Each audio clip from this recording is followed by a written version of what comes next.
Salut Ramavor, heureux de vous retrouver pour cette nouvelle vidéo. Aujourd'hui on va parler d'un film chinois qui est présent sur Netflix, Gatao The Last Stray.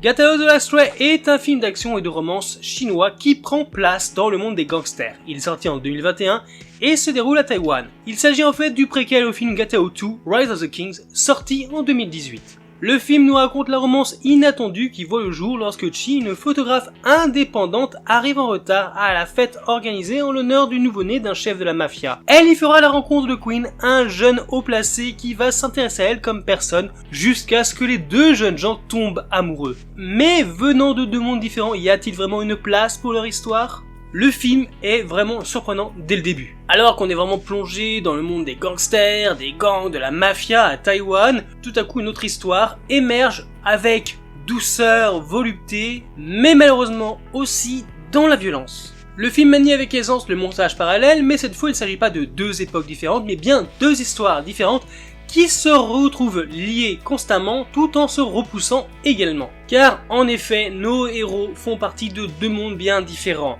Chi est une photographe indépendante qui aime son boulot, elle est cultivée et ne connaît rien au monde de Quinn qui lui est à haut placé dans le monde des gangs, de la mafia, dans les guerres de gangs, le trafic de drogue, les trahisons, une scène donc très peu propice à une histoire d'amour, non ? La rivalité entre les différents gangsters et tout ce qui est illégal entre les différents chefs de gang offre un contraste très intéressant avec la douce et belle romance qui essaie de s'épanouir. Tous ces moments sont très intéressants à voir, surtout quand ils s'immiscent l'un dans l'autre. Et le film introduit alors beaucoup de politique, de trahison, d'activités illégales pour garder la romance épicée. Bien qu'on puisse se douter comment sera développée l'histoire, elle reste tout de même très intéressante à voir. En particulier parce que tous les personnages sont extrêmement sympathiques. Leur alchimie est excellente et tous leurs moments à l'écran nous amusent énormément. L'angle de la romance et le duo principal garde l'histoire fraîche et agréable, sinon ça n'aurait été qu'un autre film de gangster classique qu'on connaît par cœur. Le film se compose alors de deux parties. La première est véritablement centrée sur la romance et va nous montrer le côté foncièrement humain du héros qui, derrière son côté bourru de combattants des rues, de membres d'un gang, refuse de se montrer nu devant celle qu'il aime. Mais pourtant, toutes les petites attentions qu'il aura envers sa dulcinée sont extrêmement mignonnes. Quand il se préoccupe d'elle alors qu'elle est malade, quand il décide de cuisiner pour elle pour son anniversaire, c'est juste mignon. Alors je sais que certains n'apprécieront pas et diront que Chi et son histoire d'amour ne seront qu'un moyen pour justement humanifier le héros et faire avancer l'histoire plus tard. C'est vrai que ça se tient, mais personnellement moi je n'ai pas du tout trouvé. Après peut-être parce que j'aime bien ce côté un peu la belle et la bête, bon, qui sait quoi. Mais dans la deuxième partie, tout change puisqu'on revient au statu quo. On parle de représailles, de vengeance et tout redevient violent. C'est dans celle-ci que tout bascule, de l'agression qui horrifie devant l'acharnement des agresseurs au sacrifice du héros pour protéger son amour.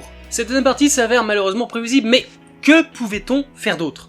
C'est la voie classique de ce genre de scénario, alors oui, on peut être déçu, mais c'est normal. Ce qui est moins normal, c'est d'apprendre que le sacrifice du héros est simplement gâché et vidé de toute sa substance, de sa noble volonté, quand il nous est révélé que cette ultime bataille n'est en fait qu'un coup monté pour se débarrasser d'un des personnages qui en gênait un autre. J'ai adoré la façon dont l'histoire mêle les différentes parties de son récit et la rend cohérent et facile à suivre. Les séquences d'action sont bien, bon rien de remarquable pour être honnête, on a déjà vu ça, et parfois ça peut même sembler un peu fake. Comme quand environ 50 mecs décident de buter le héros, mais ils n'y arrivent pas. C'est choquant, oui, et irréaliste, mais bon, on va dire qu'on est quand même habitué dans ce genre de production asiatique à voir ce genre de scène. Si bien que ça nous paraît normal maintenant, vu qu'on est habitué.